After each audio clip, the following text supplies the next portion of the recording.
നമസ്കാരം. സമഗ്രയിലേക്ക് സ്വാഗതം. കൂത്തുപറമ്പ് മലയാള കലാനിലയത്തിന്റെ നേതൃത്വത്തിൽ പവിത്രൻ കൂത്തുപറമ്പ് അനുസ്മരണവും കലാകാര സംഗമവും സംഘടിപ്പിച്ചു. ആർട്ടിസ്റ്റ് അനൂട്ടി ഉദ്ഘാടനം നിർവഹിച്ചു. കൂത്തുപറമ്പ് മലയാള കലാനിലയത്തിന്റെ നേതൃത്വത്തിൽ പവിത്രൻ കൂത്തുപറമ്പ് അനുസ്മരണവും കലാകാര സംഗമവും സംഘടിപ്പിച്ചു. കലാനിലയം ഹാളിൽ ആർട്ടിസ്റ്റ് അനൂട്ടി ഉദ്ഘാടനം ചെയ്തു.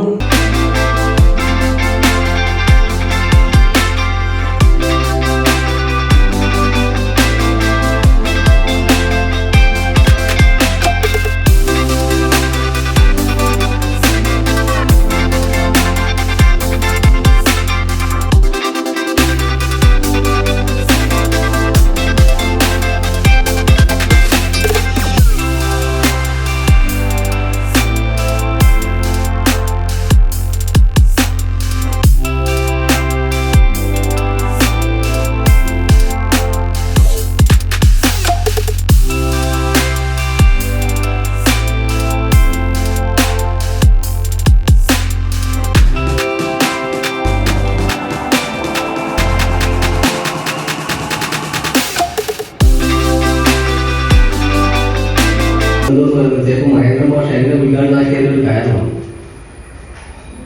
ഞാൻ എൻ്റെ ഇപ്പോൾ ഏകദേശം ഒരു 30 വർഷം മുമ്പേ ഞാൻ കലാരംഗത്തേക്ക് വരുമ്പോൾ ഞാൻ രാജകളിലാണ് ആദ്യം തുടങ്ങുന്നത്. അവിടെ തുടങ്ങി കുറച്ച് കഴിഞ്ഞപ്പോൾ ഞാൻ അവിടെ നിന്ന് മാറി പിന്നെ പോകുമ്പോൾ പവിയേട്ടൻ്റെ ഉറ്റ സുഹൃത്തായിരുന്നു പ്രീതാനൻ.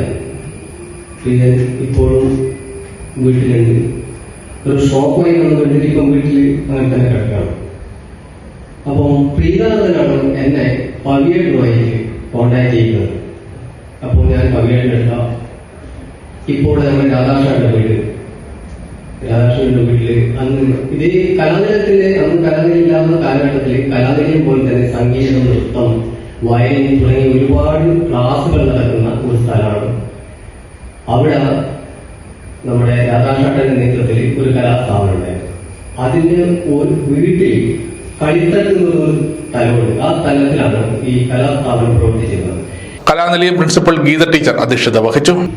വിരൽ കൊണ്ടും കയ്യിൽ കിട്ടുന്ന വസ്തുക്കൾ കൊണ്ടും അത്ഭുതങ്ങൾ സൃഷ്ടിക്കാനാണ് അവരുടെ സാന്നിധ്യം ഇപ്പോൾ നമ്മുടെ കൂടെ ഉള്ള തോന്നലാണ് നമുക്ക് അറിയാൻ കഴിയുന്നത്. പവേട്ടന് വേദനയോടെ അല്ലാതെ ഓർക്കാൻ ഇതിനോട് കൂടിയിരിക്കുന്ന ആർക്കും തരാൻ കഴിയില്ല. ഇവിടെ നമ്മുടെ ചുമരിലേക്ക് നോക്കിയാൽ 24 മുദ്രകൾ രേഖപ്പെടുത്തിയിട്ടത് കാണാം.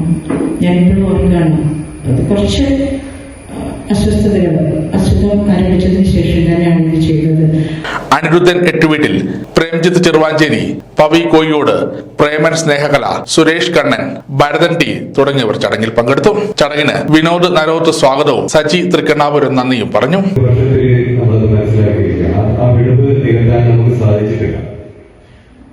കലാനിലയത്തിന്റെ ഇവിടെ കാണുന്ന 24 മുദ്രകളിൽ പവിയുടെ രോഗാവസ്ഥയിൽ തന്നെയാണ് 2-3 വർഷം മുമ്പുള്ള വാർഷികത്തിന് വേണ്ടി പവി ചെയ്തത്. സന്ധ്യയ്ക്ക് ശേഷം ശരിക്കും ഇരിക്കാൻ പറ്റാത്ത ഒരു ശാരീരിക അസ്വാസ്ഥ്യമുള്ള കാലത്ത് നാടകയെ പോലുള്ള സംഘടനയുടെ സമ്മേളനങ്ങളിൽ ഇങ്ങോട്ട് പറഞ്ഞിട്ട് ഗേറ്റ് വെക്കണ്ടേ, ആ ഗേറ്റ് വെക്കുന്നതിന് ആവശ്യമായ കളറുകൾ അദ്ദേഹത്തിന്റെ വീട്ടിൽ നിന്നും എടുത്തു കൊണ്ടുവന്നിട്ടാണ്. സമഗ്ര ന്യൂസ്, കൂത്തുപറമ്പ്.